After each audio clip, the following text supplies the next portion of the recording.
au-delà de ces choses. Tu es comme heureuse, mais pourtant, tu es triste. Tu es comme épanouie, mais pourtant, tu es malheureuse. Tu es malheureux. Et là, dans le secret, tu pleures. Tu pleures. Loin des amis, tu pleures. Loin de tes parents, tu pleures. Mais à ce Dieu qui t'a vu. Et parce qu'il t'a vu, il dit, il est l'heure. Il est l'heure. Je ne sais pas pourquoi il dit il est l'heure. Certainement il est l'heure pour toi de te repentir. Certainement il est l'heure pour toi de changer de position. Parce que lorsqu'il dit il est l'heure, après l'heure c'est trop tard. Sinon demain, on va afficher ta photo dans l'établissement en disant avis de décès. Sinon demain, après-demain, dans une semaine, c'est ta photo qu'on va afficher dans l'établissement en disant avis de décès. Tu vas mourir. Et je te le dis. Parce qu'après l'heure, c'est trop tard. Après l'heure, c'est trop tard. Après l'heure, c'est trop tard. Après l'heure, c'est trop tard. Il est là pour toi. Il est là pour vous. Il est là. Regarde ta manière de marcher. Ça prouve que tu es possédé. Ça prouve que tu es possédé. Parce que lorsque tu es né, tu ne marches pas comme ça. Tu marches comme je m'en fous.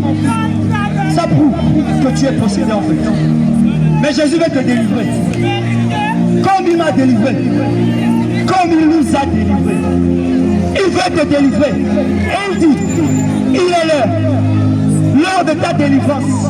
L'heure de sécher tes larmes. L'heure de te consoler. L'heure de t'apporter l'amour de ce Père, l'heure de t'apporter l'amour de cette mère, l'heure de t'apporter toutes ces choses que tu as voulu t'acquérir par ta propre force. Mais tu es tombé dans beaucoup de travers. Il est l'heure. Il est l'heure. Il est l'heure pour toi. Il est l'heure pour toi. Il est l'heure pour toi. Demain peut être trop tard. Car l'homme n'est pas maître de son souffle de vie pour pouvoir le retenir. L'homme n'est pas maître de son souffle de vie pour pouvoir le retenir. Tu n'es pas maître de ton souffle de vie pour pouvoir le retenir. Et la vie que tu mènes, ce n'est pas ta vie, c'est la vie que Dieu t'a donnée.